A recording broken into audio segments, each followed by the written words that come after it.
better hold it while the whole world's spinning around. I got a little bit of that recorded. I just had to catch her. Me trying to be romantic and woo is that the word? Woo my sisters. Yeah. Yeah, trying to get to your hearts. I love it. Not like it, I love it. Yay! I love music and just watching people. I'm in awe of how they're able to do it. Um, I don't want to say that I don't have the ear for music. I just don't have the patience because if it's something that someone is curious about, and I've never really found myself being curious about it, I've found myself being curious on the other side of music, which is dance. Yeah. So I found that curiosity, and that's what I do for myself, right? I dance, and once in a while, well, it hasn't been a while. It has been a while, sorry, since I've shared my dancings with my social media platforms, people.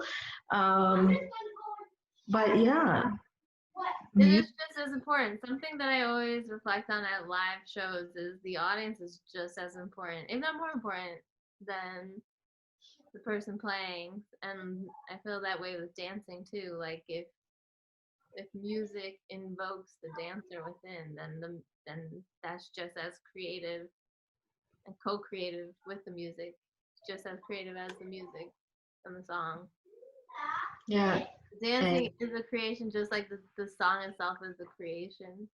Yeah, it's a music of the soul that just happens on its own, following the beats, and that's why one song plays and every person dances differently to it because they have their own rhythm, they have their own story to tell, and Everybody finds their beat. Like they got their own beat. yeah, I remember watching So You Think You Can Dance, the show, and I would be watching people dance and I sit there crying. And my husband, he goes, "What's wrong with you? Why are you crying?" I'm like, "You don't understand." That is when that like what's wrong with you for crying is something I witness a lot. Yeah, well, we're raised that way. Like, we're raised to think that crying is not okay, that something must be wrong if you're crying.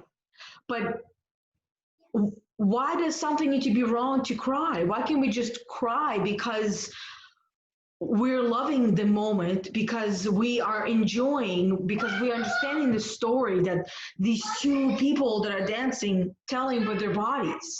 Yeah, it's just you're connecting on a deeper level.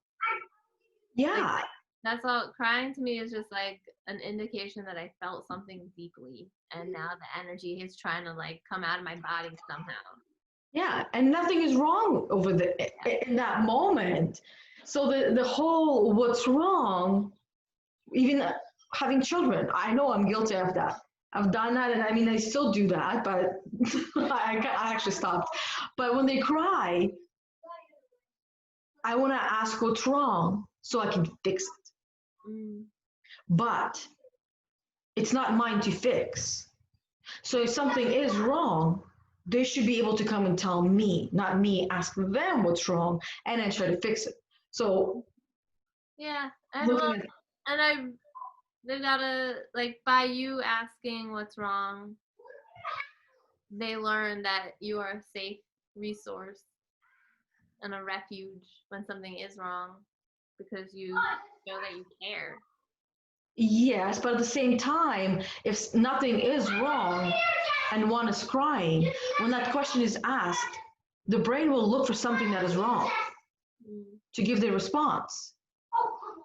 So it creates unnecessary search in the brain for something that is wrong when there is nothing wrong in the first place, especially in my example with kids.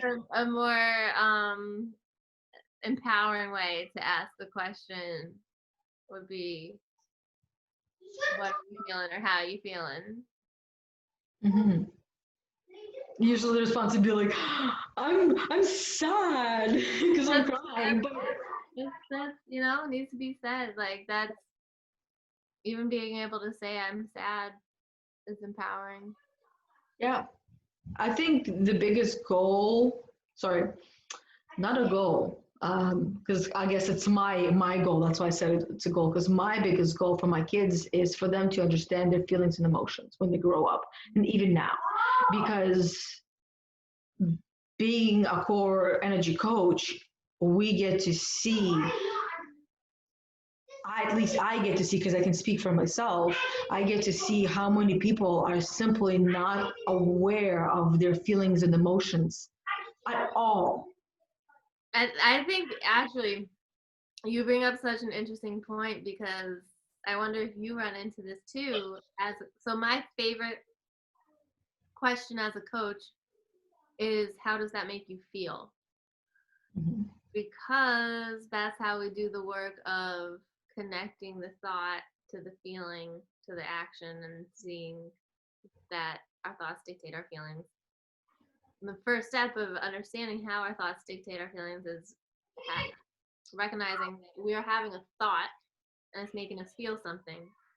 Mhm. So I'll ask, how does that make you feel? Pretty often, and a lot of the responses I get are more thoughts. Like, oh well, it makes me feel like I'm not doing enough, which is another thought. Oh, it um makes me feel like nobody cares, is another thought. And Yeah. it's kind of difficult, like, and then I'll say, okay, so nobody cares. How does that make you feel? Like, what emotions does it bring up? And I'll send them the emotion wheel. They actually have to look and like pick out emotions, and it's interesting. Like we just never really learned, never really learned what our emotions are, how to speak about them, how to say this is how I feel. Um, so I just found that interesting. Like anytime I ask, how does that make you feel? Pretty much the first like until my clients start getting used to my like insistence, like you're gonna pick out a feeling. No more thoughts, you're gonna pick out a feeling. Until it gets to that point and where they can just like do that naturally. It's like a loop of thoughts. Yeah.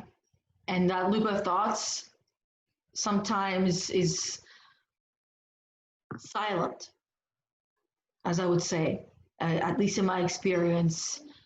Um, I would have thoughts running in the back of my mind subconsciously, but Mm-hmm. not be aware of what they are consciously, and just sit there like paralyzed practically. And I know there are thoughts, but I cannot hear them Mm-hmm. because my body is feeling those thoughts. Yeah. I Oh, can't hear the thoughts. yeah. So that is really difficult for an individual. Um, and especially in a coaching session, when the person, here's how I can explain it in plain, simple English. Our vocabulary grows as we age, but our emotional vocabulary does not. It stays that of a toddler, which is happy, sad, angry, irritated, upset, and that's pretty much it. But there's a lot more to it. Whereas my niece loved that movie Inside Out. She Yes. loves the emotion of disgust. Ugh. We have books for the kids for that one. And it's like one emotion starts, so it's joy starts, and then fear is the last one. And then it's almost like, so the way it goes, it's like a story. And in the end, they introduce the next character. So I'm like, okay, this is the book read. And one of them was like parts, they're talking about pizza. So anger is like, broccoli and the pizza? I don't think so. And then it goes into disgust, and she goes, ew, that's not food, That's cute. right? I like that. And I would make those emotions very like personable to the kids. So their favorite one was anger because it's the most fun of the expressions because Yeah. the way I would do it, and I would always like try to make it funny. And now that I said that, and I literally just realized, I'm like, well, maybe teaching them that anger is a fun way to express themselves. I've been thinking about anger a lot lately and just fire in general. And um that it's an important emotion and it is an important way. Like in a world like the world we live in where there's a lot of injustice, sometimes anger can have some transformational results and expressing in anger, like depending on how it's done, can be a it can be a fun way to express and You know what? I work. agree with that. I definitely agree with that because, again, I'm going to be using the example of my deep resting time often because there's a lot that I learned in that, and that simply will be shared little by little here and there and everywhere. And what you said had basically triggered a memory that I had of when I would be sitting on the couch, sad and upset, and not being able to hear my thoughts, just feeling and experiencing those thoughts, and not being able to understand what is going on. Um, I like I said, I wasn't really cooking, I wasn't cleaning, I wasn't even really taking care of myself, period. And my husband would get upset once in a while that something is not clean. I mean, if I don't clean for like 2, 3 weeks, it's understandable for someone to say, okay, like you're staying home. Part of what the reason why you're staying home is to cook and clean and take care of the kids, and you're not cleaning. You are cooking, but not as much, right? But okay, let's focus on the cleaning, because one thing I've learned in my journey is cleanliness is one of his biggest values. Right. And when I learned that, I right away told him, so that way I'm telling you that you understand that I understand why it's important to you because it's one of your values, something that you were raised with. And so the whole point of that story is because we're talking about anger, is that when he would get upset and angry, it would bring me to get upset and angry. Right, of course. Well, I would yeah, do the cleaning, but yeah, my understanding of that was part of it, yes, I was taking it personally as an attack, even though it wasn't about me, it was about him. Um, I saw it as like without understanding, without using the word opportunity, I saw it as an opportunity that he was giving me that fuel that I needed. And eventually that fuel I was able to hold on to. Right? So it's not bad what he was doing. He was trying to help me and trying to express his values at the same time. right. I think because we haven't like collectively learned how to express from that place of like, look, this is important to me, this is a value of mine, and I feel like it's not being respected. Yeah. We haven't learned how to talk like that, so instead we like what I heard as you were telling this story, like I heard resentment. Like I heard his resentment and like felt his resentment, which comes from like when we learn about resentment in coaching, like it comes from a deeper place. It comes from something unhealed. Yeah. So to be able to see like, okay, this is one of his core values that was infringed upon. So wow, like so of course it triggered resentment from within him, anger from within him, because I could imagine his story in his head is like, what does she have to do all day other than this? Which is like a classic like resentful like way of thinking. Um, we're not taught, to take that more level 5 leadership approach, like something in this in this human that I care so deeply about is in the struggle, and what can I do or say to help inspire and motivate and fuel them and nourish them. We weren't taught that, or just because we were taught like, and that comes with self-worth, like being able to state calmly and rationally if a boundary is being crossed or if a core value is being infringed upon and we feel disrespected. We weren't, it takes self-worth to and clarity of what it is that the internal conflict is. It takes clarity there and then self-respect to then say, this is, I'm really clear on my internal needs, and this is something that is causing friction. I would like to work on it. And I respect you as an autonomous being on planet Earth. I respect myself as an autonomous being on planet Earth, and I want to cohabitate with you somehow. And I would love to figure that out. But this cleaning thing is creating some internal stress. And how can we work on that? Like, we were not taught how to speak that way to each other. Yeah, and also we were not taught how to listen to what the person is actually saying, because he expresses himself calmly and peacefully and respectfully, but it comes to a point, just like any human being, where it's like, I've been patient and calm. It's like talking to a kid, right? And sometimes I see his point, being a kid, because it's like not hearing. I'm not hearing you. I understand you, right? But at the same time, not really understand you, because it took me 12 years to figure out, and he didn't even know, because he didn't even know, and he's 34 like I am, right? He didn't even know for 34 years practically that it was one of his values. Right. He just liked it, and he liked the house clean.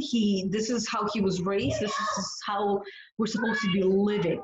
And it took me 12 years of being married to snap out of meditation. It's like, oh my God, it's one of his values. That's why it's so important to him.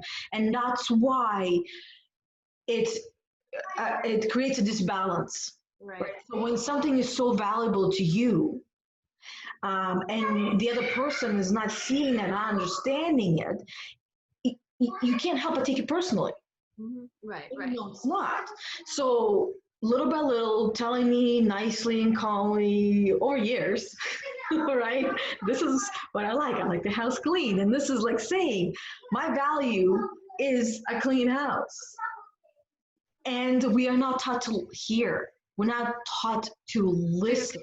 We're too busy taking everything personally, because like Exactly. we hear that and then we think, well, I'm not good enough. I'm doing something wrong, and then the proliferation of I'm not good enough thoughts begin, and that's where we are, and we are in it like we don't have, when we're in that place, we don't have the clarity to think like, oh, this is this person's value that they're expressing to me. All we're thinking is I'm fucking up, I'm fucking up, I'm fucking up. Yeah, that was me. Yeah. That was me. I can't do anything right. I'm a bad wife. I can't clean. I can't cook. I'm a bad mom. I can't do anything. I'm just worthless. And this is taking it in and blaming myself. But that's not what he said. No, I know. Right. But that's what I'm saying. Like, this is what we do to ourselves. Yeah. We hear something, so we're not taught to listen. We're taught to compare. We're taught to internalize it. And what are they saying about this that I can now take onto myself and say, this is who I am? They're trying to tell me who I am, but that's not what they're saying. And it makes sense because we attract the patterns that our brains have normalized from the time we're 7 or 8 years old. And then the people we attract are also attracting patterns that their brains thought were normal from the time they were 7 or 8 years old. And then we attract each other and then reflect them back and forth. So we're not hearing those like, oh, I'd really like a clean house. Like, we're not hearing that in the now. We're hearing that through a lifetime and maybe previous lifetimes and ancestral karma's worth of patterns that are all like being triggered, like ding, ding, ding, like this came up. Symphony. Oh, Symphony. something about this one. Like, you suck, you suck, you suck. Remember when you when you felt this way? Like, remember that time when you were 10 and this happened? And then we're just like in this like shame and guilt spiral based on. Which is not being in the moment. Life is all about being now is all there is. So when we try to create that story of what is that person actually saying, reading between the lines, when there are no space between the lines. Yeah. There is no spaces. They just said what they said and that's it. Take it as objectively as though, like, remove emotional attachment completely and just Yes. like I've been learning, like going directly into living with Chris for the past week and like recognizing the parts of my brain, like he'll say like one little thing that makes me feel a little bit like I need to protect myself, and then this proliferation of thoughts and walls go up, and I'm like, am I repeating patterns? And then because I'm in that place of am I repeating patterns and protectiveness, then then I start looking for evidence, because Yes. we will see whatever frequency we're in, we'll see it around us. So What's wrong? and what? It's like asking what's wrong. Yeah. You're gonna look for those patterns. I'll find something.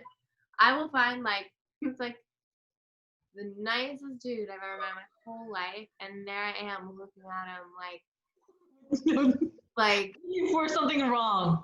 oh my god, yeah, it's like an addiction, and I'm like, and I can watch my brain go through this process of pulling up like making red flags out of nothing, and I'm like, is that a real red flag, or is it from your last relationship, or maybe it's from your father and brother and how they treat you, or maybe it's from your male coworkers from the corporate office, or maybe it goes all the way back to the time you were 4 years old, and it's just like, this is not like, I gotta see this, we gotta see each other in the now, and like being like, you gotta like take that path, shred that past, look at this human being in the now.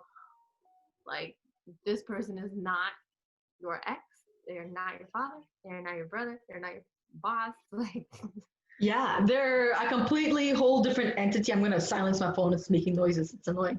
As you were talking, this really interesting thought came to mind, or like, kind of like an idea. What if we see these people, these new people that you're living with and my husband, as an alien from a different world? yeah.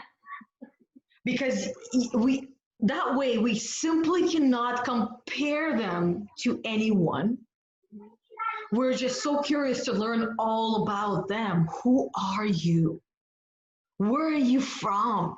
Yeah. Because he came from a different hole. Yeah. From a different universe. Completely different universe. These are two, like, whether it's romantic relationships or friendships, when we come into any kind of union or intimacy with another, we are inviting an entirely new universe into our psyches and into our hearts. And as long as we stay curious, we stay compassionate and loving and open. Yeah. As soon as those inner blocks, like as soon as the gremlin or interpretations or assumptions start like peeking their heads out, and they're like, we're gonna take you down, like you're gonna up. Like the one that picks up, like I'll be having like perfectly beautiful moment at dinner or whatever, and like one little thing will happen, and then my brain on repeat just goes, you're gonna fuck it up, you're gonna fuck it up, you're gonna fuck it up, you always fuck it up. Then it just starts like contract. Like that's the thing about frequencies. Like once you start contracting, when you're contracting into, or me at least, when I'm contracted into that place, so the thought is, you're gonna fuck it up. How does that make me feel? Pretty helpless, powerless, guilty, full of shame. I'm ashamed. Like that thought makes me feel ashamed. So that's all level one. So if in one split second, I could go from like happy and joyful in the moment to you're gonna fuck this up. And then that's from like level 6 to level 1. And once I'm at level 1, then all the other level 1 thoughts have access to my psyche. And those are all based in the past experiences. Like, you're gonna fall, you did it again, you're an idiot, you fall in love so quickly, and like all of those past based thoughts have access. And it takes like and of course the now is the immediate medicine out. Like, if we could close thoughts like they're browsers on our computers, return to the now. I mean, we can do that. Actually, we can do that. Yeah. We can. That's what we got to practice in the now, just closing all of that. Like, so it's like if our brains were computer screens, and it's like blank in the now present, and then the thought, I'm gonna fuck it up, comes up, there's a new browser, and then all these other browsers start opening all of the evidence for why I'm gonna fuck it up. Yeah. And like, okay, just gotta like close it and like back to the now. You know what? I started doing that because for me, and the best practice for me to do that, the best time to do that for me now is when I'm watering the grass outside by hand. And the reason why is because here are the thoughts that go through my mind. Why are you wasting your time watering grass by hand when you could be using your time wisely? One of the things that I have uncovered, that one of my values that I wasn't aware of, is productivity. And when I'm not being productive, that's where I will find myself at level 1. You get hard on yourself. Yes. And I realized that it's like, that's one of the biggest reasons why I went into like massive depression, I believe. Yeah. Because I was not being productive, sitting there and doing nothing, and not even knowing that my value of productivity is so strong. That's why the thoughts of I'm horrible, I'm useless, I'm worthless, I'm a piece of shit, and all that. But anyways, back to the water. When I'm watering outside, it feels like I'm not being productive. And my brain goes through the to-do lists and writing them, the thoughts of the things that I did that have not happened, but the things that I've done like yesterday, things that I accomplished, didn't accomplish yesterday or last week, and in the future planning, which I do enjoy in the future planning. Like the thoughts and being in the moment, but in the future and in the moment now, as if like, how to describe it? Here I am watering the grass of physically a small lawn, but in my mind, this lawn is so big and huge, and I'm watering it. And at that point, it doesn't feel like a waste of time, right? So this is where in the future does work. But when I'm there and I catch myself with those thoughts, and it usually starts with like pulsating heart or like a little bit of anxiety creeping up. I'm like, what is that? Like checking with myself, where is that? What is that coming from? Okay, what's creating that feeling?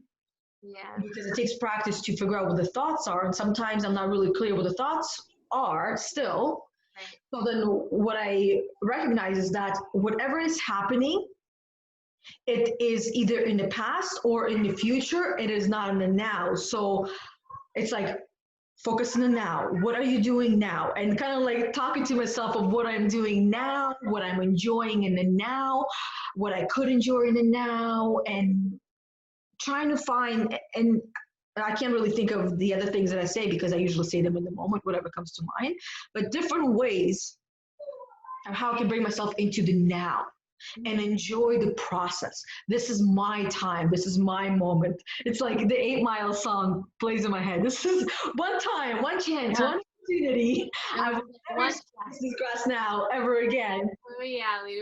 Yeah. Right? We all have some kind of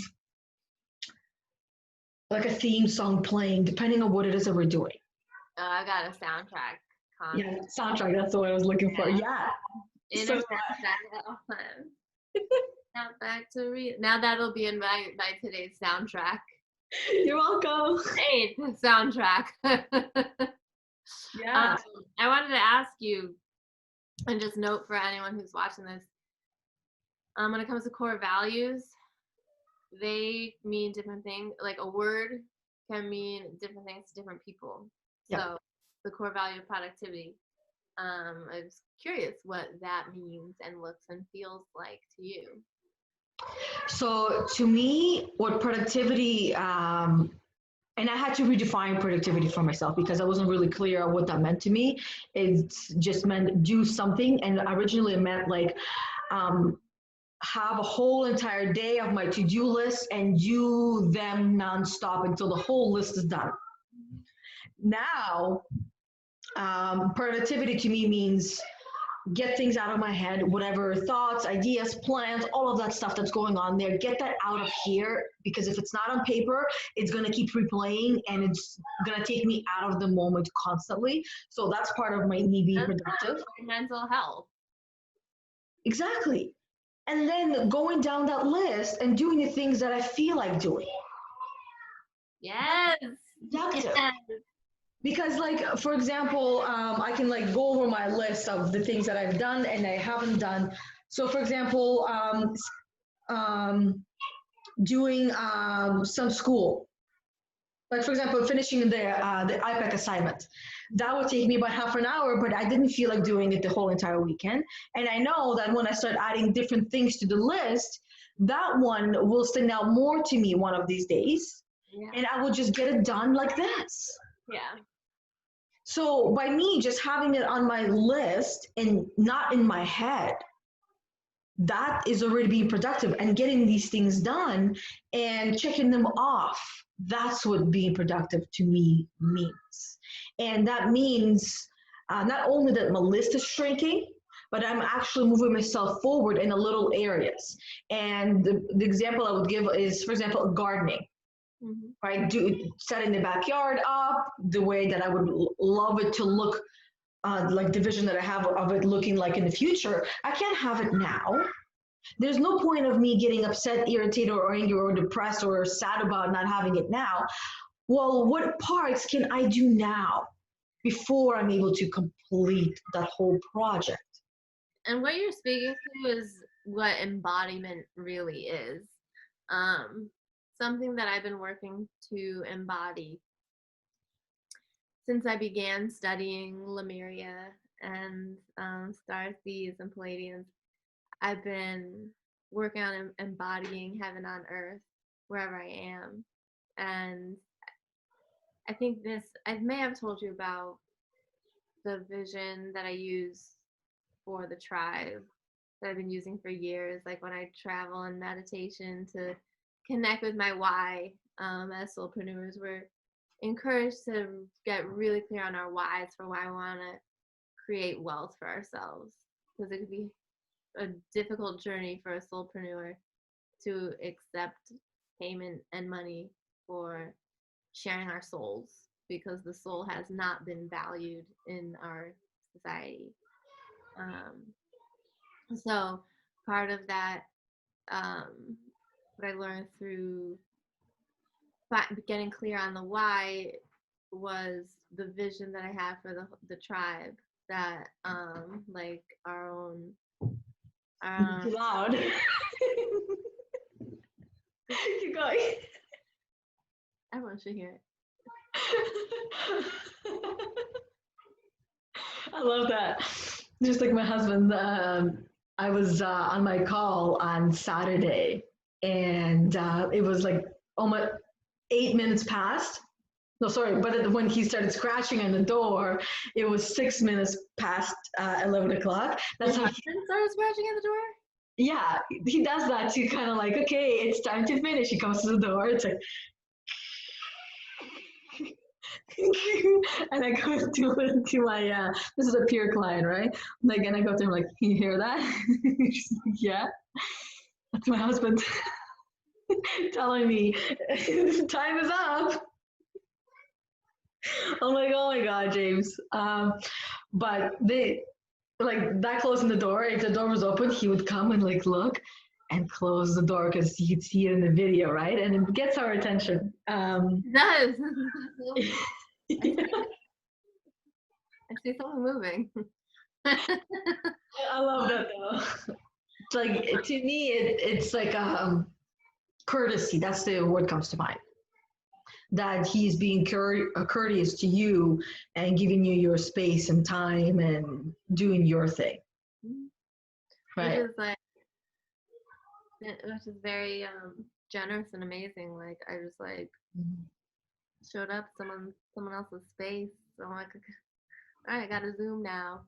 But yeah, so the gardening just like made me think of this because we've got to feel something to create it, which is why the imagination is so powerful, and why those who feel so deeply, like empaths, um, is an auspicious time for us because we can feel our way into. For example, for me, I can feel my way into what I perceive to be heaven on earth and what that feels like to me. So for me, a garden is very much a part of that. So I experience something very similar when I'm watering my garden. I'm like talking to the plants and like tending to it, touching the soil. My brain is going, this is heaven on earth. This is heaven on earth. This is heaven on earth. And I'm so completely in the now. And so I kind of experience this is like part of shamanic journeying, I've realized, but I kind of experience these like three different like vortexes of the now. One is like completely in the now. I'm completely on earth in the moment with who I am, what I'm doing, what I'm touching. So gardening, like I see my little tiny garden and I'm so intimate with it and connected to it. And then in the like spiritual realm, I see the vision, the like huge communal garden, like all the tiny homes with all my sisters. Like I see that. So I'm tending to the garden here, building that vision while growing in the now and saying this is heaven on earth. This is like the ancient life of leisure that I've been studying. And then there's also something else going on for me, which is this like underground energetic exchange where I could feel this symbiotic relationship with Mother Earth and like feel below her soul and feel the connection that the intention is the like feel the intention traveling through the mycelium, like through the different network like root systems and networks under the ground and then connecting. So it's like this whole like it's in the now, but it's also this metaphysical experience that I know and trust that as I water the plants and gardening, telling myself this is heaven on earth, I know that I am creating the heaven on earth that I would spend time visualizing. Like I would in the visualizing exercises when I was on this, like learning about becoming a soulpreneur and how we need to focus on our why, like why do I want to attract wealth, and then this vision revealed itself to me. The vision it had so much to do with the land and gardening. Like I'd just be like walking around this communal property, smelling lavender and um, smelling weed, like smelling weed, and just like enjoying. Like we're all just living and thriving and enjoying, and it's like on everybody rolls up their sleeves. Many hands make light work, and that's to me the frequency of heaven on earth. It sounds almost like living in a tribe, but in modern days. Exactly. Like I say this a lot. I'll talk about elder training a lot, and I'm like, we are in elder training right now for the next 7 generations. Like we are the prophesied 7th generation that's like, hold up, all these ancestral karmic patterns are cycling into us. We're transmuting them, spinning them back out into all new patterns, and the more I learn, the more I'm like, I gotta take this shit seriously. I gotta take elder training. The wisdom that I'm learning and receiving is the wisdom of the elders, and if I take that responsibility so seriously because Western civilization is new. We didn't have elders teaching us how to talk with the land, how to understand weather based on the birds' behaviors. And, like we didn't learn this like vital stuff. We didn't learn how to sit around a fire and talk about our feelings, like basic tribe, like Yeah. tribe is sitting, looking each other in the eye, and being like, whatever it is, it's okay. We're here, like we are one. We didn't learn that basic shit. Yeah, exactly. We were taught to be quiet, keep it in. Nobody cares. Nobody wants to hear it, right? Because everybody's busy about themselves, and that's not okay. Nobody nobody wants to hear it. Oh, that's just like that's the problem right there. Yeah, but if you think about it, that is how everyone is living. Yeah.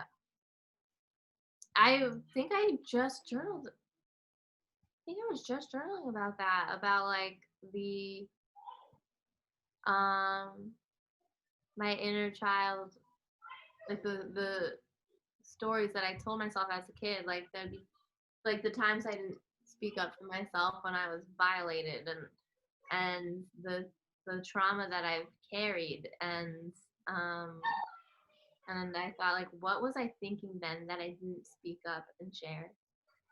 And it was nobody wants to hear it. Yeah. That like nobody wants to hear it. Nobody's gonna believe you.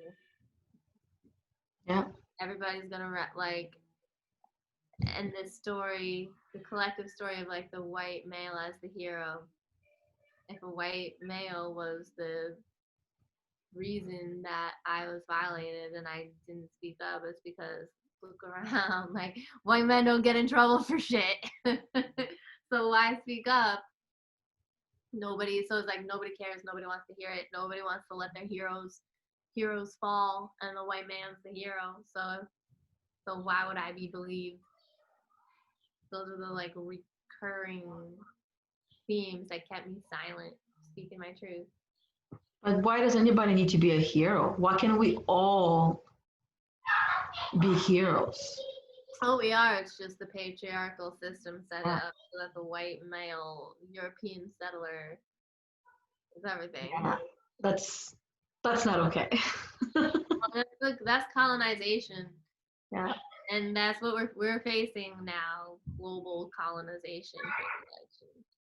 Mm-hmm. That's why another reason why I feel so called to take the elder training seriously, because the only medicine for global colonization is getting back to our roots and indigenize in the various ways we can indigenize and decolonize. Yeah. It's a journey. And I know some people would say, well, that's a journey backwards. No, it's not. It's a journey forward because you learn from the past and you use what you learned from the past and then now. We all do that. There's no such thing. Like past, present, future all at the same time. Like ancient civilizations had the dopest technology. So, I think we're backwards now. And nothing's really changed since Babylon or ancient Rome. So everything, like slavery never ended, genocide never ended. It's all still going on. It's just shaped into more subtle and like long, like for example, football. When I see an NFL game, a football game, it looks to me like the Roman Colosseum. And like when I see like people in the stands like drinking beers and like yelling at to the field, I see like Roman Colosseum people like eating those like huge like things of like meat and just like and while the death that the football players experience might be a bit more gradual and slow and more based on brain damage than like the brutal, like grotesque deaths that they experienced in the Roman Colosseum, to me, it's still the same thing. And our society, like the institutionalized incarceration of Black people is slavery, and because they're put to labor in there, free labor. Like they can, like a Black man could be arrested for being Black and then put in prison and then forced into labor, forced labor. That's slavery.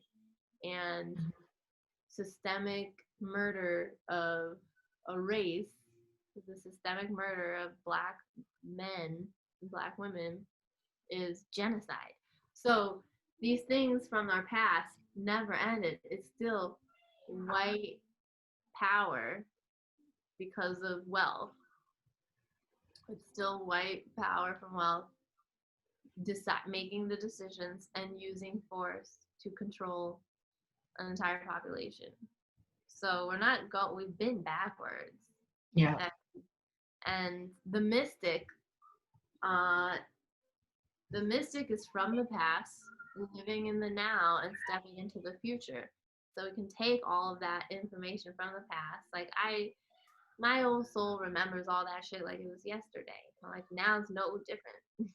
So, and also if we go even further into the past to pre-patriarchy, pre-politicized religion, when women were free to sit in circles and menstruate under the full moon and download information and access the celestial cosmic codes, the village knew that that's what we were doing, and the village was like, the women are going to come back and they're going to have all the information to advance our civilization. And then we'd menstruate, come back and be like, so the weather patterns are going to be shifting this way, or like whatever, like we feel like this tribe's going to come, and like we would intuit how to evolve and like keep the tribe alive because of the information from the spirit realm. Mm-hmm. So that's ancient, and it's also futuristic, and because that's what we need to get back to. That's our roots. It's also the future, and it's also the technology of that. Like if we're thinking, like there's different technologies that we don't realize are technologies, and one of them is our technology to receive information. Like woman's intuition is real, and we have built-in technology to receive information from source and the cosmos and the collective. Like I've been feeling the collective energy a lot this week, and that's actually an ancient practice. That's also the future, because that's going to get us back to heaven on earth. It's just there's 7.5 billion people on earth, so yeah, I feel that that's should be love. a process. Yeah. Honestly, I agree with you especially when it comes to connecting and gaining wisdom and getting knowledge from up there. Yeah. But it's not up there. It's everywhere. Yeah, it's like I've been thinking of it as like deeper, like just going deeper and deeper and deeper into the universe, because the more we expand, the more we can access that information. So we're just like expanding into the depths of the universe. Yeah. It's like we are our own individual universe. So inside of us, it basically like I can see the solar systems, the stars shining once in a while, or shining every night. I don't know how it goes inside, but it all happens from inside of us. So, and the wisdom and knowledge that we gain, it doesn't like it comes from within. And it comes from like within. It's like thinking of the brain being the subconscious side of it and then the conscious side of it. Within it's there subconsciously, and then we bring it out to the conscious mind. Now we're aware of it. It's not necessarily going and pulling things out from everywhere else. It's already within us. Everything everywhere else is already within us. So that's why I believe it is very important for all of us to, as humans, because we do have that ability to receive that information and also send that information out to the people. And we've all had that experience where you're sitting there and thinking of someone and you want to have a conversation with someone, and all of a sudden they message you or they call you and you're like, dude, I was just thinking about you. That is sending out information.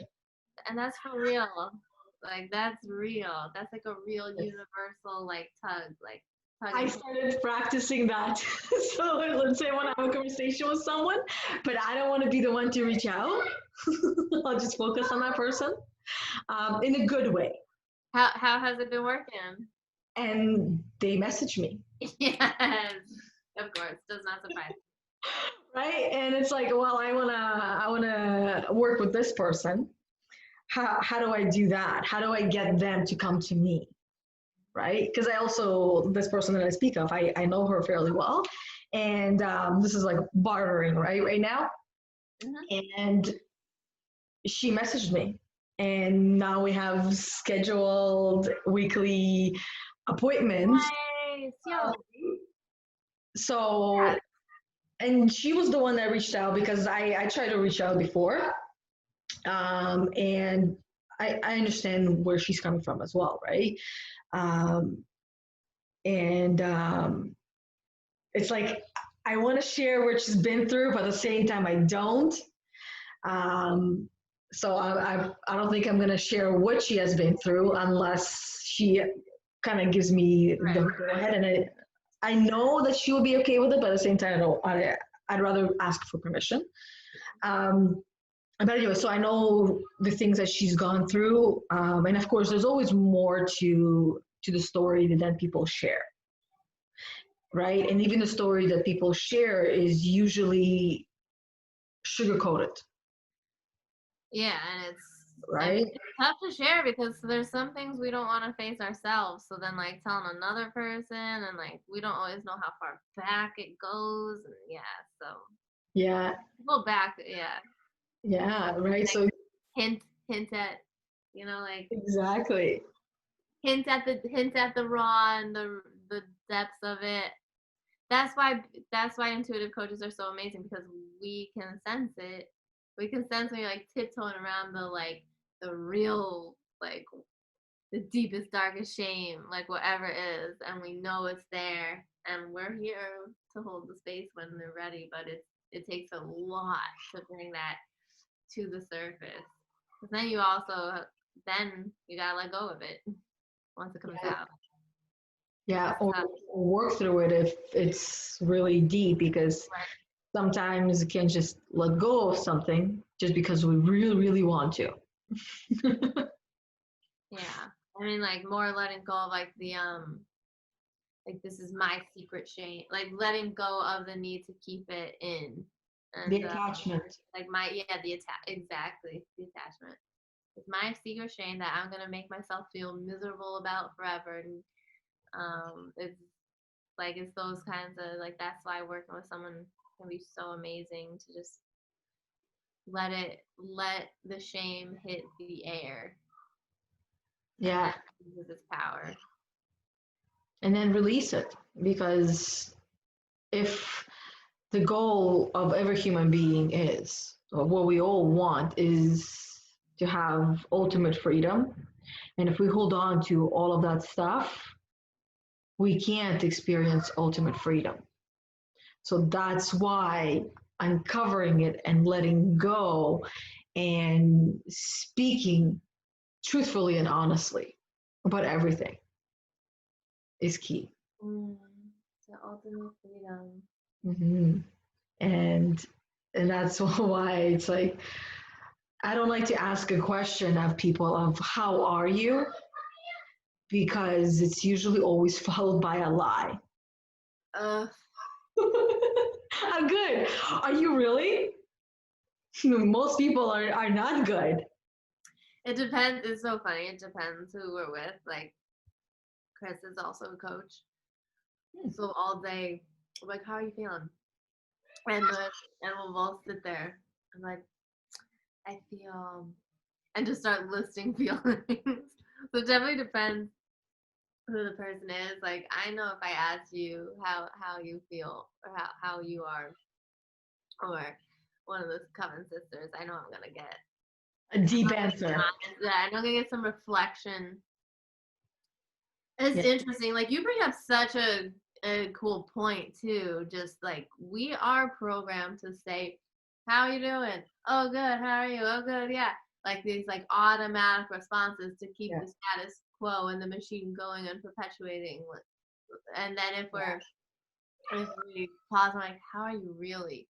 Then it's like the whole machine starts um like it's like a robot that's like does not compute. Like the robot knows how to be like, this is what we do. We say hey in the elevator, and then that's it. And don't challenge the robot to go any deeper because oh god, then I actually have to ask myself, how am I? Am I prepared for that? It's like I once asked a boyfriend, like I was living with him, we were together for 3 years, and I was like, looked at him and I was like, are you happy? And he was like,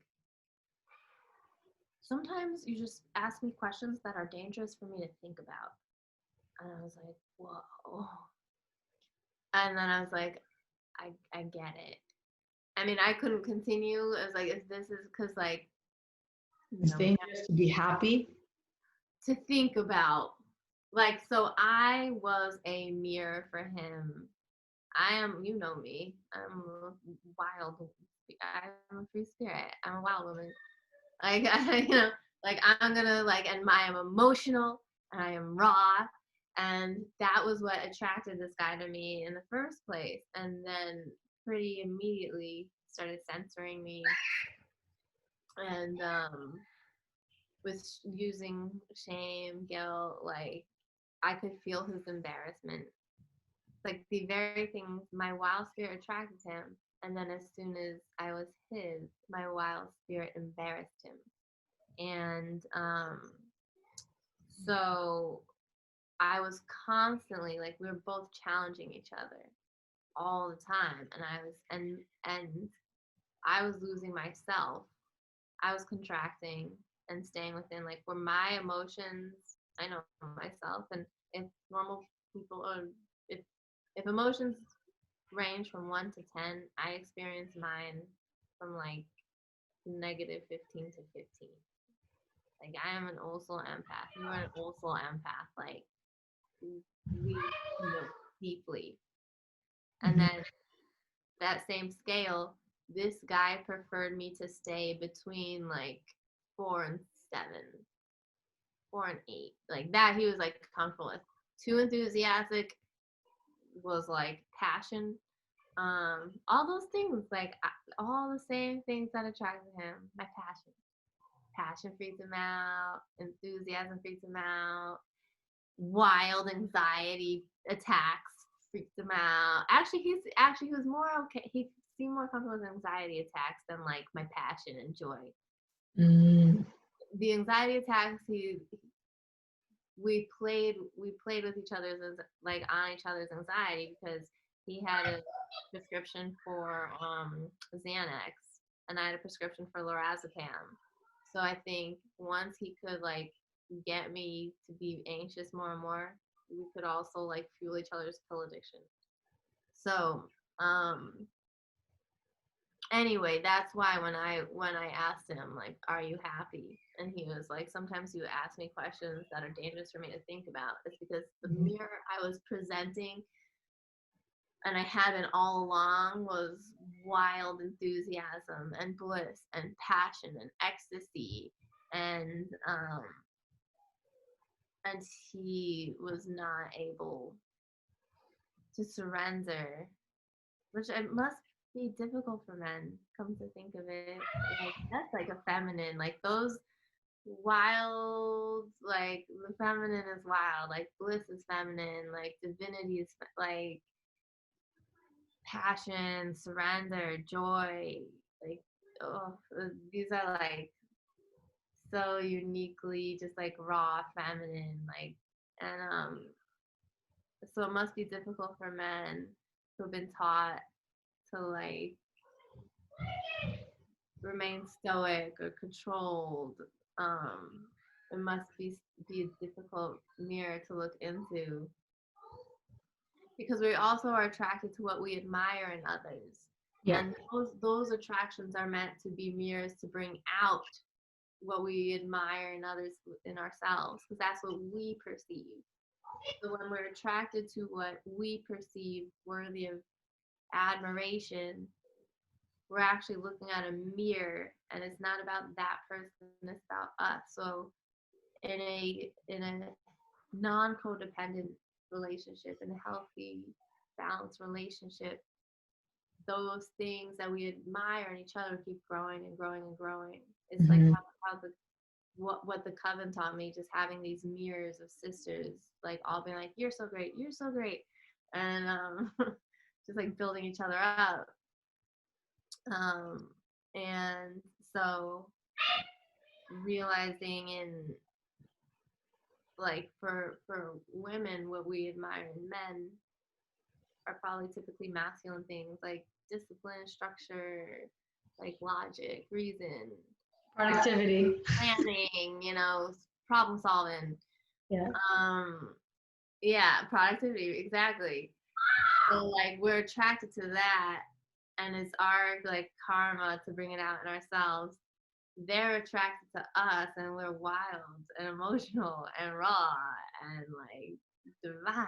We And goddesses. you know, as you're talking about the attraction of one, a female and male, I'm just picturing all the times and moments where I find myself being attracted to certain quality or trait or something that my husband is doing because he's very productive, he is disciplined, he gets shit done quickly. It's done. That's the one. I used to be that way, and I lost that during my depressed. So I see that, and he sees the gentleness, the sweetness, the love and tenderness, and what I like to do is like affectionate, because I'm very affectionate, right? I'll come and I'll sit on his lap. I just go and hug, and I'm very like hands on. I like the physical connection, the physical touch, and I can tell that he wasn't necessarily raised that way. Neither was I, though. This is something that I've learned to ground myself, I guess, in a way. Yeah. Right? That actual connection and touch with the person that, like, I want to make him happy and proud. Forget about parents. I don't care to make their parents proud. For me, it's my partner. And he feels the same way, and that's why we work so well. But that's something that I also realized yesterday, that growing up, it was always about wanting to please my parents, always want my parents to be proud of me. And it came to a point, because I was a wild child, because I was running free and doing and not listening, it was difficult for me to make my parents proud of me. Or at least I didn't see it, right? I didn't feel it, because everyone expresses it differently. And so what I did is I basically stopped caring, stopped giving a fuck part of my life. I mean, what choice did you have? It's either silence your spirit and your soul for approval, or And I didn't need it. And that's the thing. I realized, even at that age, growing up, I realized that the only person that needed to be happy, that needed anyone's approval, was myself. So as long as I did what I want, as long as I was happy, that's all that mattered. So that's why I didn't care to make anyone else proud of me, because I was proud of me. And then I lost that proudness of myself. And I realized that a couple of weeks back, that's one of the things that happened. That's why I find going in the past and working through what happened important for me, because it helped me to uncover what did I have that I felt like I lost it.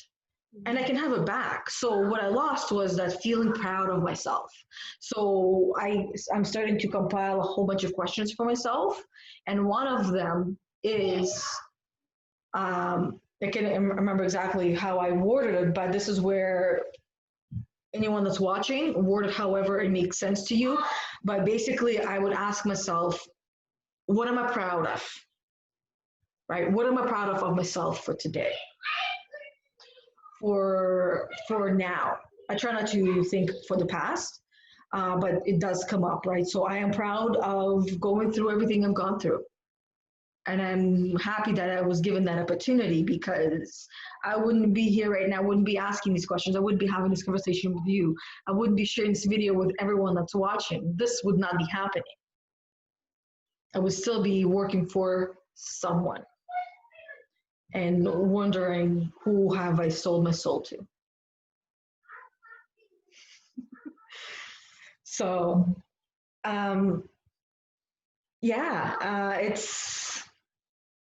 think it's very interesting how we get to see our patterns replay, and how I focus. And this is one tip that I can give to anyone and everyone that's watching, especially this far. That if you are wanting to have a happy relationship, whether it's a friendship, marriage, whatever, relationship is a relationship, don't focus on the negative side of the person. Everyone has that.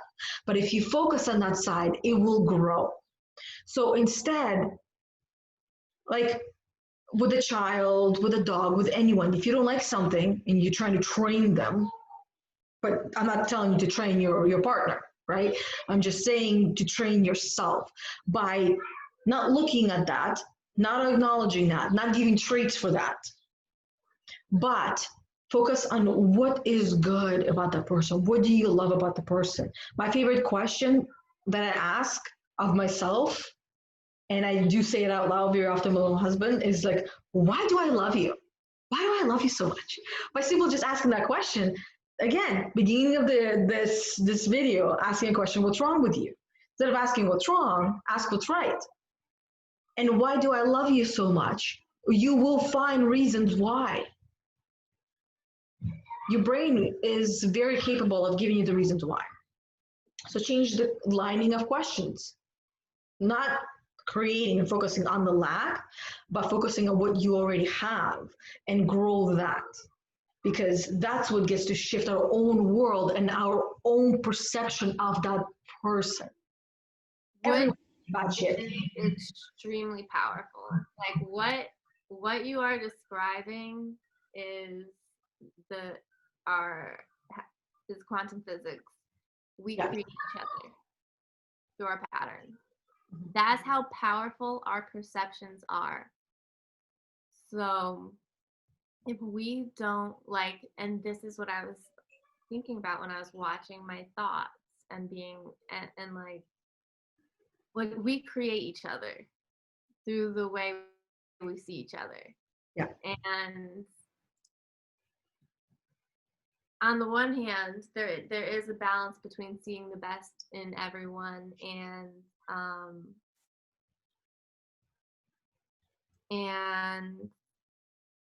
to the point where it becomes unsafe psychologically, like to the point where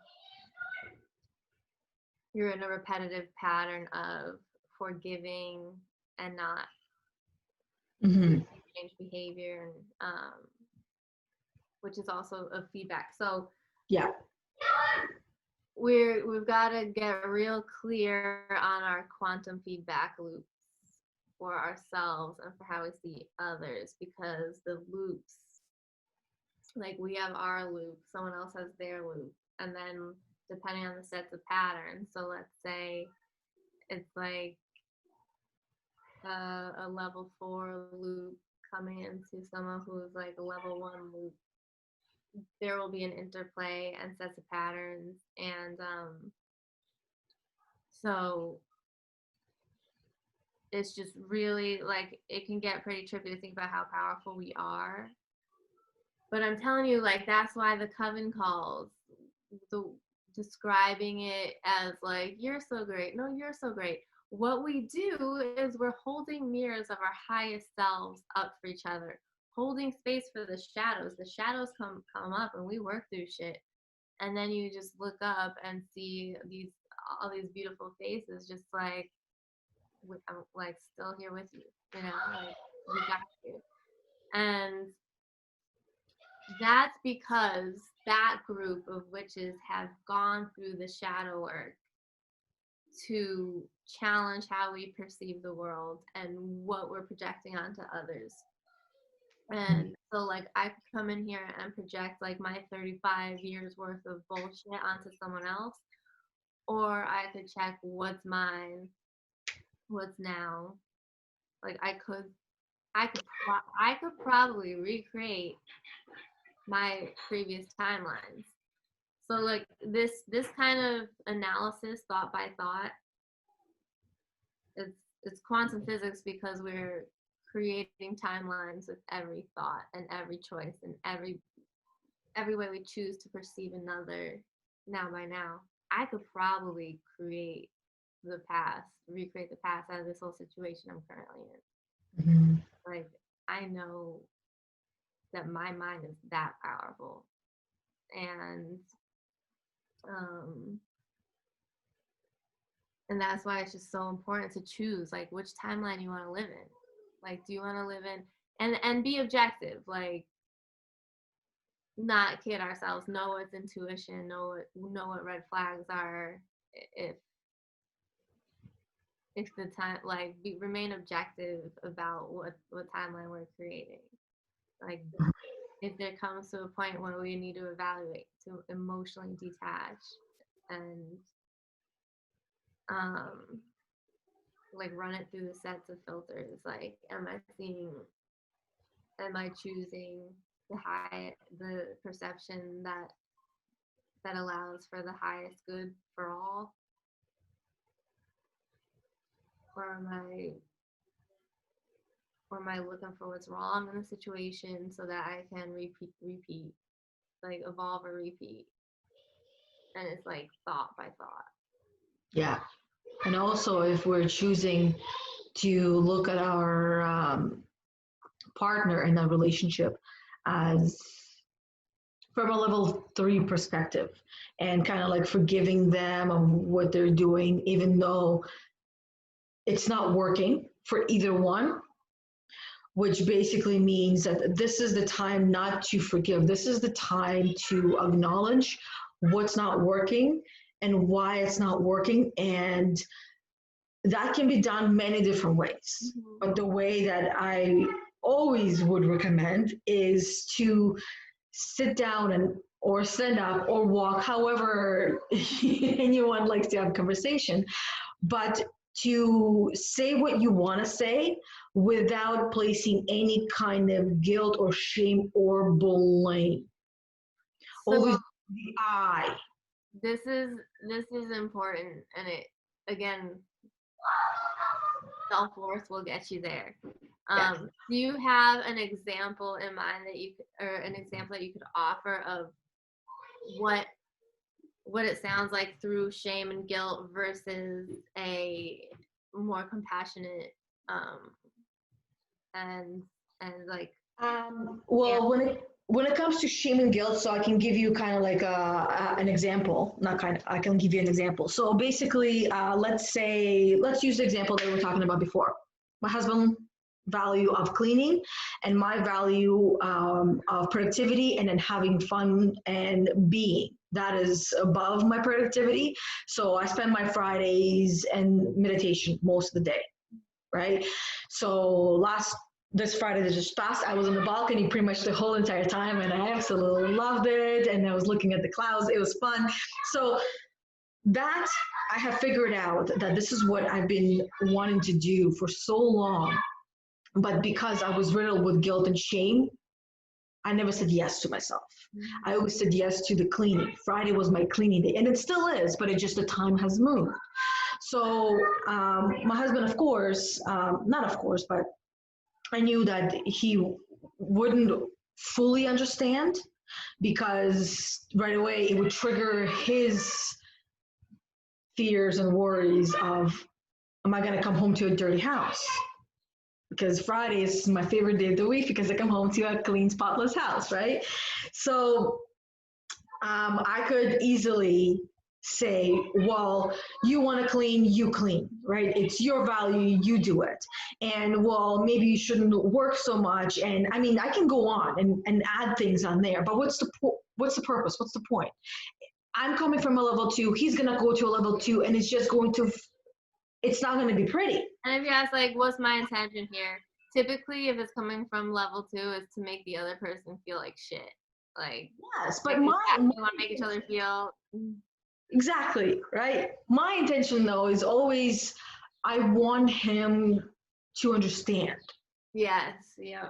So the way I can make him, not make him understand, but help him understand if he chooses to, and if not, eventually he will, right? I've set a boundary. This is it.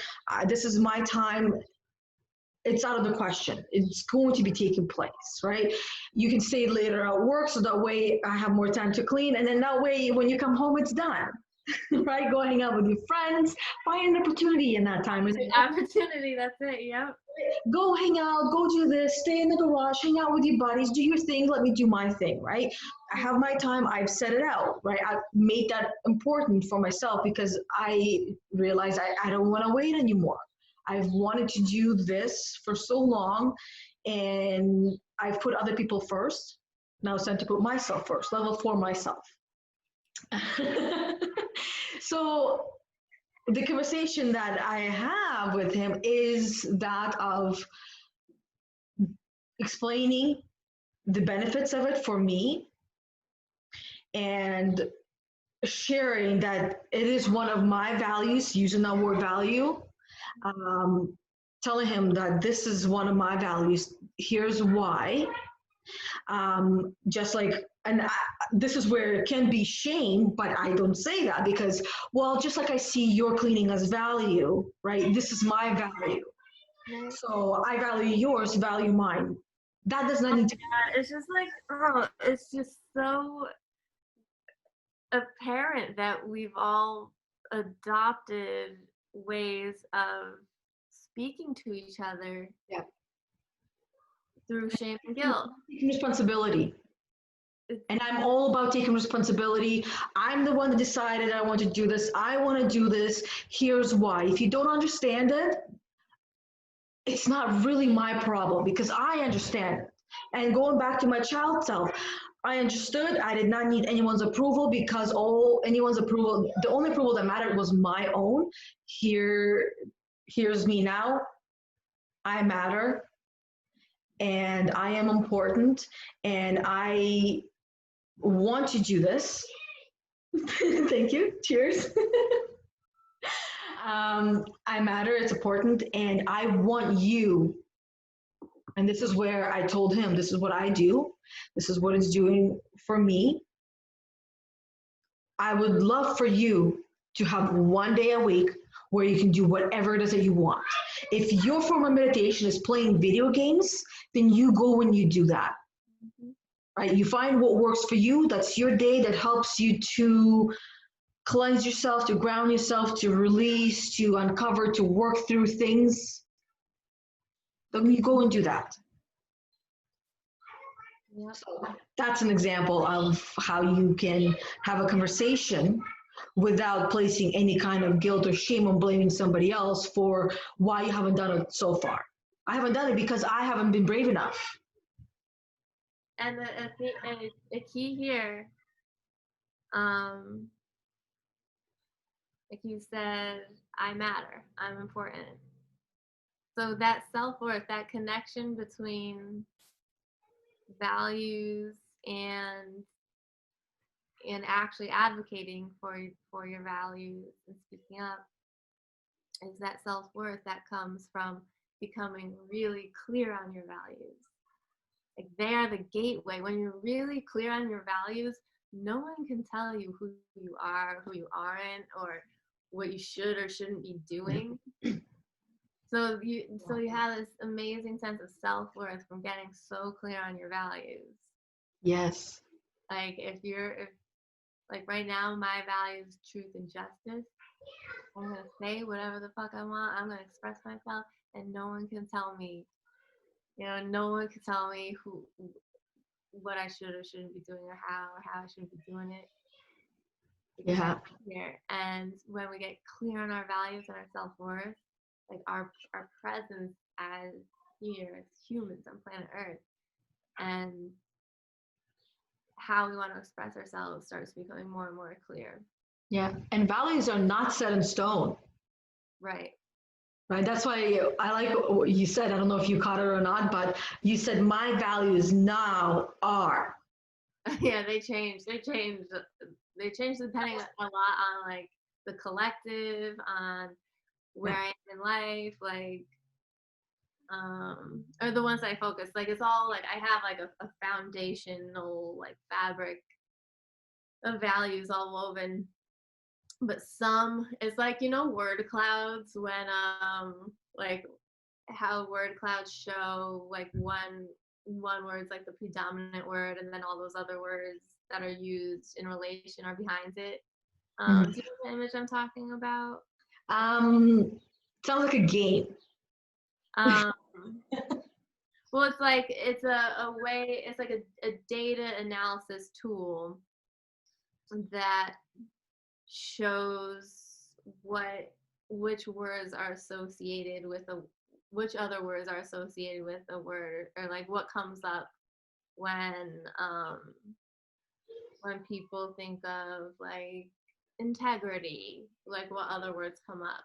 So there'll be like a word cloud. Oh, So it's okay. like it's like that imagery I'm like picturing with my values. Like sometimes like some are more prominent and like some fall. So it's like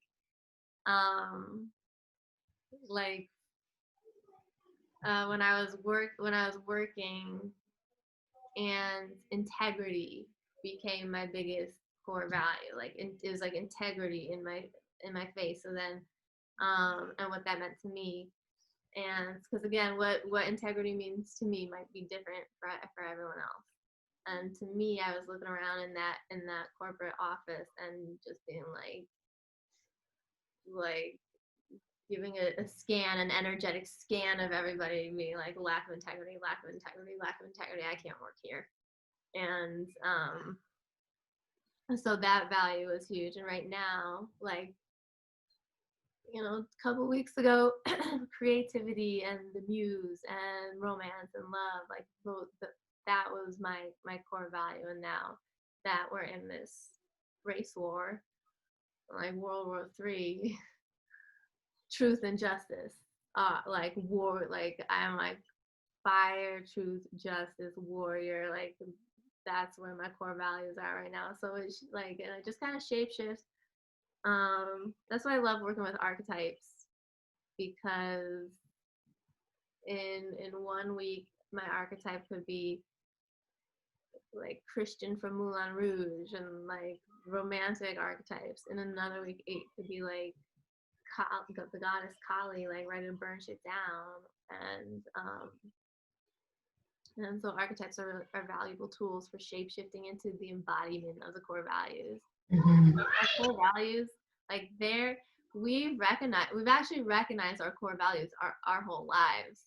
They've remained in vibrational escrow. When you expand a level 6 energy, you're like, oh yeah, there they all are. And there are archetypes that we've also subconsciously noticed our whole lives in books, movies, music. So when we are able to identify which archetypes we admire and which values they portray, like once Sookie Stackhouse from True Blood was an archetype, and I was like, oh, I'm a fairy. This all makes sense to me. Like everything she's experiencing makes sense, so I must be a fairy. Then I started being like, I'm gonna be a fairy, and and so like archetypes. That was like one of my first that I realized I was like understanding how to invoke archetypes as symbols of the subconscious to guide me through life. So they could be like cheat codes into your core values. So like Yeah. Doctor Strange. Like when I wanna shapeshift into the metaphysician, I'm like, I'm Doctor Strange now. I'm gonna go travel through time and visit every timeline to see every possible outcome for humanity. Then I'm like Doctor Strange mode. That's right. I'm just like picturing some people like, oh my God, she has just taken a shape of so many different people. I spent a lot of time like in meditation doing this. Yeah. Familiar, like just getting familiar with the archetypes, because then they could be cheat codes and you could weave a cloak. It's still us. It's still like I'm still Rachel, but I am also finding my footing based on those who have come before me, whether through fiction or real life, like whether it's like Martin Luther King Jr. or Iron Man, or like Spider-Man. Like there are signals and signals and symbols everywhere of what Yes. resonates with us at deep soul levels, and they are guides. And the more we weave them into our subconscious, the more we are divinely guided and like able to take each next step from a place of intuition in every given now, and build the dopest timelines. Just choose it in every now. Yeah. The most aligned path, the more we can. Deviations are expected. They always occur. Not always. I shouldn't say always. That's like, but deviations are natural, and it's cyclical. Actually, when Yana, when you were speaking earlier about just like going deeper, like growth is cyclical. Um, so when we grow and expand on the side of light, we also grow and expand in the side of shadows. So when you're speaking about revisiting things from the past, I was thinking you have the tools to do it. So it's like you go through this hero's journey cycle that's kind of moving in this sacred geometrical pattern, like the golden spiral or Fibonacci sequence. So each time you grow, you go through it, you get all these new tools, and those new tools help. So you anytime you go through a period of shadow excavation, you always have the tools you need within because of the last time you went through it. So sometimes when we keep going through those cycles and hit those shadows and revisit the past, the memories from the past can get more and more intense, and the most deeply repressed stuff starts coming out. But you got the new set of tools, and you're able and capable of facing them because it's kind of Yeah. work. Yeah. And I would say for me, it has been very important to work through those shadows that come up, because if I didn't, I wouldn't have uncovered myself and who I am. And I continue to discover who I am, right? I wouldn't have been my own advocate. I wouldn't have found my voice, because that's what I help people do, is find your voice. And the only way that how you can find your voice is to know who you are first and foremost. Because if you don't know who you are, then you don't know who's speaking, and you don't know who you're speaking for. And you're speaking for yourself. You're speaking for the who of who you are. So that's why figuring out who you are is very, very, very important, in my opinion and in my experience, because otherwise we find ourselves hurting, suffering, lost, and confused and disoriented. So that's what I encourage every single human being to do, whether you're doing it on your own, whether you're doing it with a coach, whether you're doing it with a therapist, whether you're doing it with a friend, family member, whoever you're doing it with. Find who you are in all areas of life, and then you will find your voice and speak from the place of who you are. Yeah. And for now, if all you do for now is reflect on your core values, that's enough. That's a start. And Yeah. you need any help or like any help with core values, hit either of us up. We're very, very much trained in working with core values. Yeah. Yeah. It's core values, desired feelings, like how we wish to feel, and boundaries are really the gateways to becoming who you truly are, who your soul is. Yeah. Exactly. And that is the ultimate freedom. Yeah, that's what I smoked to earlier. Way to bring it back. We'll bring it back to that. And I will continue to bring it back to that because, again, that's what we're all living for. That And that's exactly what the world needs right now. and The the world just needs example, us to be free. exactly, to be free. An example I would give for that, because I like to go to the extreme examples, and I'm already like laughing because I'm picturing it. So the example is, let's say you decided to go run outside down the street, butt naked, I knew, and yep. right? And I know there's like a flood of feelings and emotions and guilt and shame and everything coming into probably some of you or not all of if not all of you, and there's a reason for that because that's the story that you have created. But going back in time when you were a child, you would have done that no problem. There would be no guilt. There would be no shame. There would be just pure joy, pure ecstasy and excitement and feeling of just being and wild and free, and that is the ultimate freedom. Now why is it that we can't do that now, right? Because there's a lot that we have gone through that was told and put on us by others that this is not okay, and I don't know if it's okay or not, but if I wanted to do that, I would want to feel like the child self as opposed to the adult, scared, terrified self who wouldn't dare to do that. I mean, who's to say what's okay and what's not okay? It's not like all 77.5 billion of us sat down and had a conversation and we're like, is this okay with you? Like that in a paradigm, all a paradigm is a mass hallucination. Just as imagine paradigms are imagined agreements, and that the entire population just choose isn't aware enough to evaluate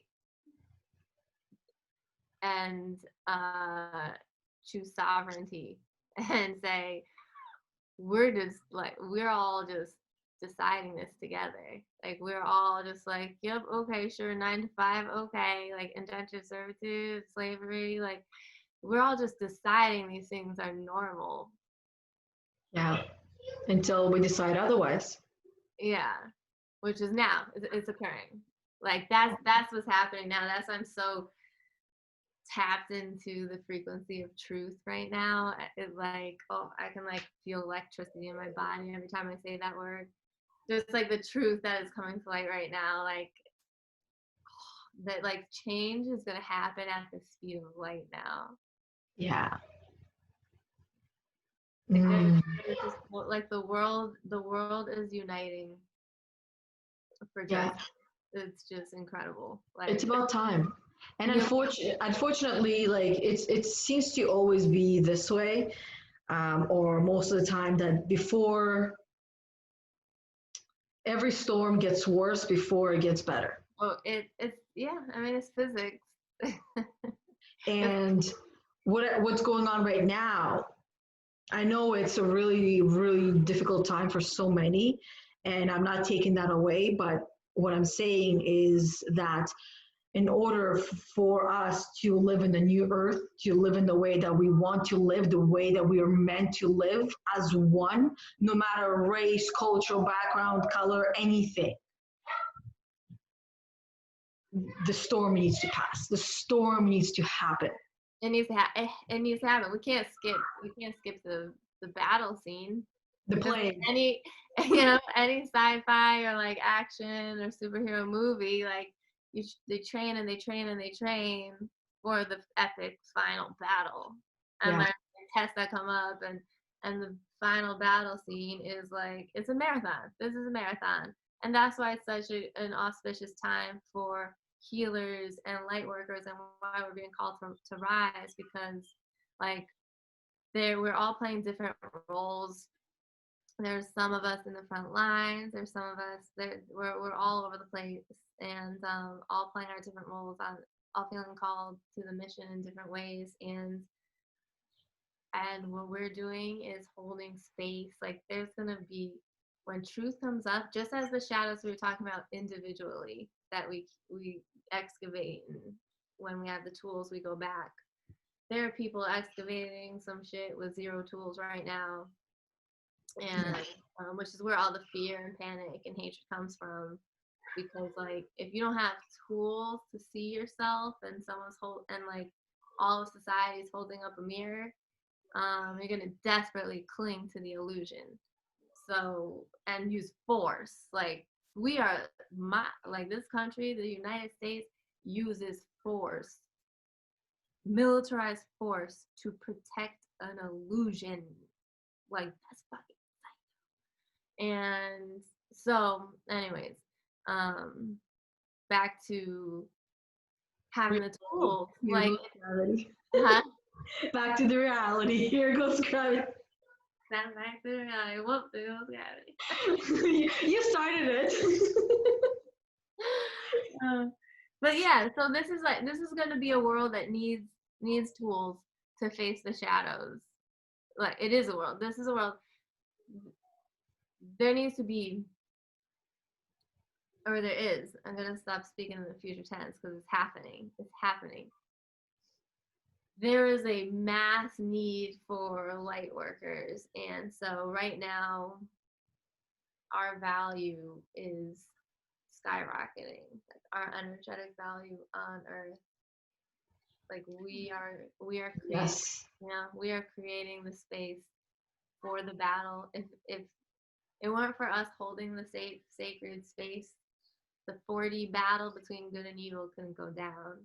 But it's also important to prepare for the battle, which means taking care of yourself. Because if you're always going into battle and battle and battle, putting yourself out there, helping and healing and doing all these things, but you're not actually taking the time to train and get ready and rest for those battles, that is how the war can be lost.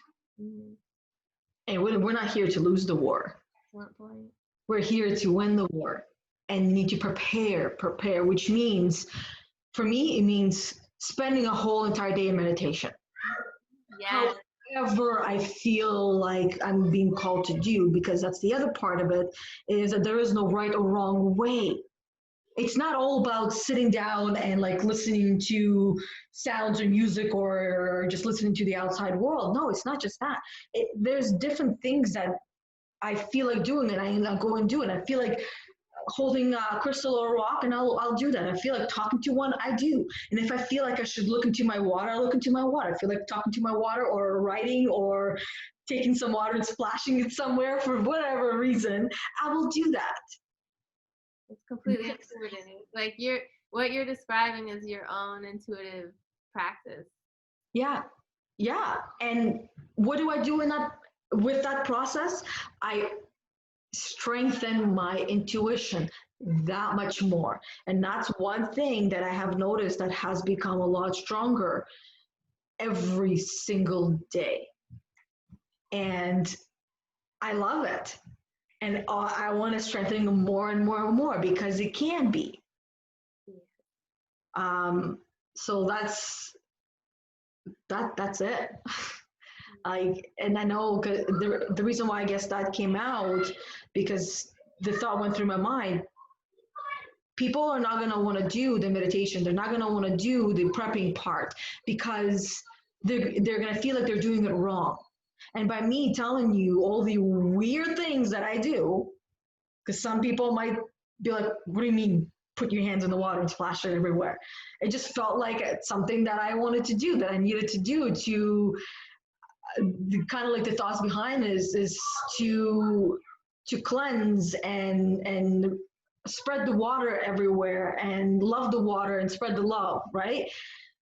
I mean, the thing is, like, what you're doing. Like, I think about this a lot because, like, my practice involves, like, wild, like, ecstatic song and dance. Like that is my practice. Like I will blast music and have my plant medicine and dance like a wild woman around a fire for like anywhere from an hour to 4 hours depending on the ceremony. And from the outside of lens, I don't know, I don't want to make interpretations for other perceptions. I don't know what I might look like. But what I'm seeing is I'm seeing like a huge bonfire in front of me and all of us around with drums. So that's why I'm moving like this. Or I'm seeing an infinity symbol here and power coming down from the sun, like going through the infinity symbol into my garden. And I'm seeing like a heartbeat and like I'm seeing like a seed in the center of Mother Earth that is like new earth. And I see the next 7 generations. And so like while what it might seem is that there's just like a woman dancing like to tribal drumming or whatever I've got going on, what is going on is like I know what I'm doing, like, and that's all that matters. So like you and that's the practice that I uncovered unique to me, just based on following what my soul, based on absolute passion and joy, like what brought me joy, Yeah. what brought me absolute passion. And I actually do the same thing. I'll dance sometimes in the chair and I'll move and all of a sudden I'm sitting and I'm like this. I'm like, I'm just gonna go and get into a really deep stretch. So it's like when one leg is this way and leaning forward, and the other leg is back, and I'm just like stretching myself. And then I find myself moving around and picturing the fire, or picturing holding hands with people, and then I'll go like. Yes. Oh my god. And I used to feel kind of like embarrassed by why does my body want to move that way? It doesn't make sense. But it doesn't need to make sense because that's energy, and energy is pulling me to go this way, and I'll go this way, and it pulls me to go this way, and I'll go that way, and I'll move around. However, it's releasing. Yeah. Yeah. And sometimes my body just wants to do things like intuitively do things and like hold positions that I'm just like, I don't know what it is, but it feels ancient. Or Yeah. it'll like just like propel me into this like warrior stance, like Superwoman flying. or it'll like drag my heart down to the ground to like beat with Mother Earth. Like it's just like all these like it's just it just like taps, like that kind of movement just taps us into these codes. Like the body remembers. Yeah, I love the pigeon pose because I spend like about anywhere between 7 to 10 minutes on one side, the pigeon pose. So that's where I come out. Um, my leg is really stretched and like not necessarily numb, but tingly and feels awake and alive. And I go to the next one, and it makes me feel um, kind of like releasing and healing the first chakra. I always forget what it's called. Yeah, the root chakra, because that's the one that seems to be blocked for most people and for myself as well. And by stretching and doing the pigeon pose and just laying down forward and just laying there for a while, listening to either nature or some binaural beats or the drumming or serenading or Celtic music or whatever comes to plays, it helps, and it feels it helps me to feel whole. That makes sense. Mm-hmm. That's what healing the effect of healing that root chakra. Mm-hmm. That like connected to all, like grounded, safe, secure. Yeah, well, we all want to feel. You know your medicine. That's the key. Like know your medicine. Like find your medicine and use it. So for you to identify pigeon pose as root chakra medicine, it's like a cheat code. Like this is how we create our cheat codes. Like that's Life hack. yeah, exactly. Like find your medicine and use it. Like Yeah. if movement is your medicine, and your soul knows, your soul will tug you in those directions. That's right. Yeah. I'm looking at the time.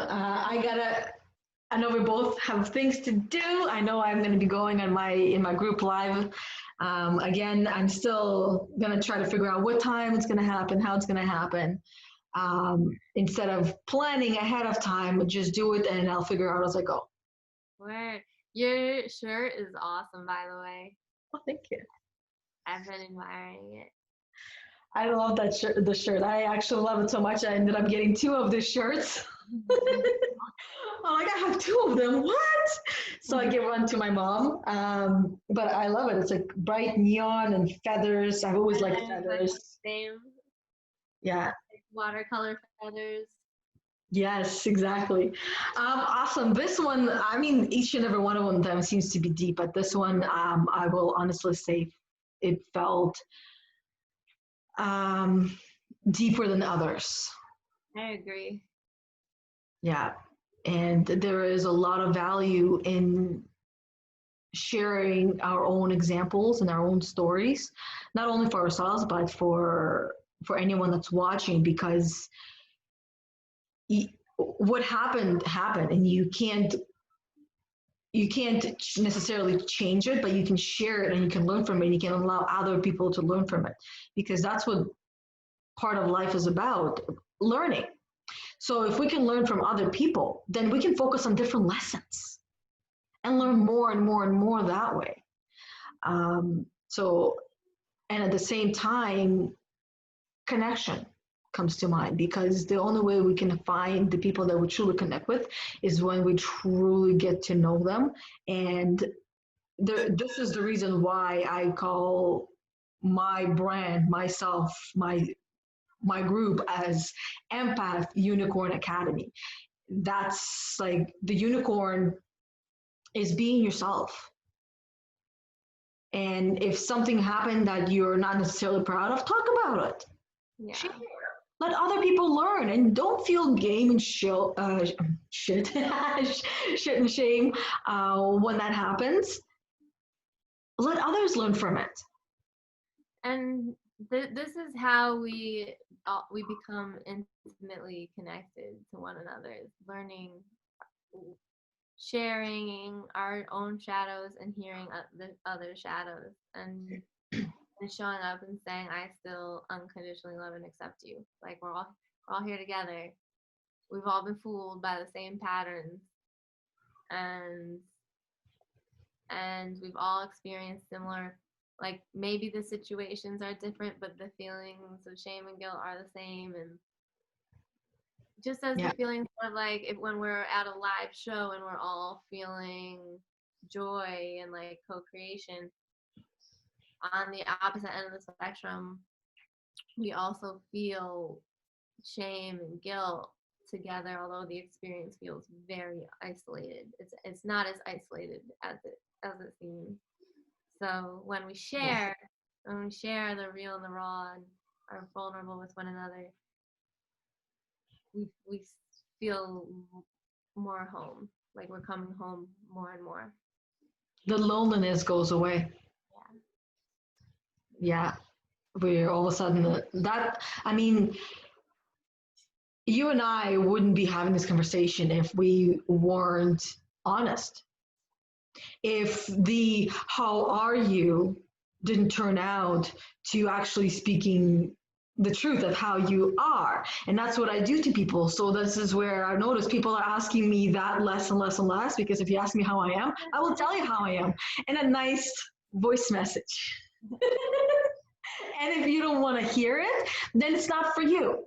Exactly. It's time to just be ourselves, you know? Like exactly. When I'm practicing in front of my family, and you know, they obviously have no idea that I have constructed a portal for myself, and there's white light around me, and I have a like portal going up to the ancestors, and I'm in direct communication. They have no idea. They just see me like sitting outside still.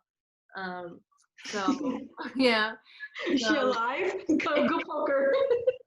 so like they'll ask me a question and I can tap out and tap in. So I'll like tap out and just be like, answer, and then I was like, I'm just gonna test it out. And I was like, hey dad, I'm talking with the ancestors. You have anything you want me to say to them? And he was just like, no. Okay, cool. Which is like, that's just me being me and be like, this is my, I think more compassionate and sensitive people um, held have gotten so used to holding space for others that we know and understand the worlds of others so well, and we're always listening. Um,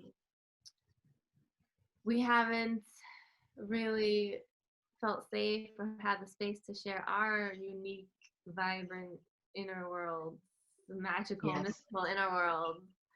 So this is the first time we're really like, I don't know what you're seeing, but here's what I'm seeing. Yeah.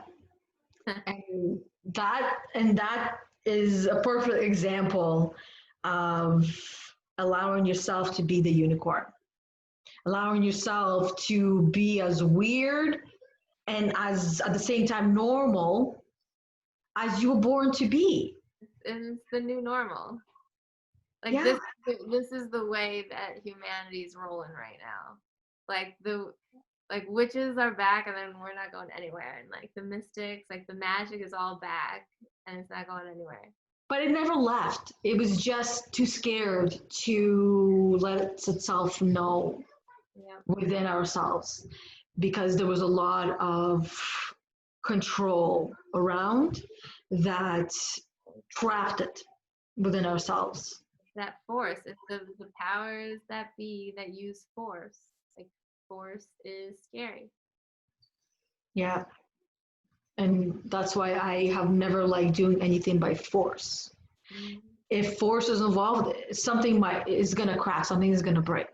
And I mean, it's for some reason like climbing the tree. You can't force climb the tree. You either climb it or you don't, and you can't bend it down because then it'll break. And the same thing in life. And if you feel like you're forcing something too much, perhaps it's not for you, or part of it might be. It's like working and figuring out why. Why is that coming up? Why is that resistance? Why do I feel like I have to put so much effort and energy?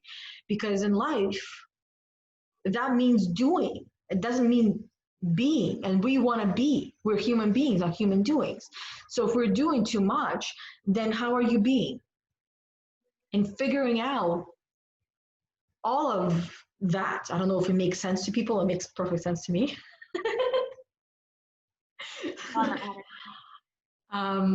But yeah, I mean, force is the oppressor of the human spirit. So it's the opposite of freedom. The human spirit deserves to be free. Like it is our birthright to set our spirits free. That is our birthright as humans, as beings on earth. Force has been used to control the spirit and keep it quiet and silenced.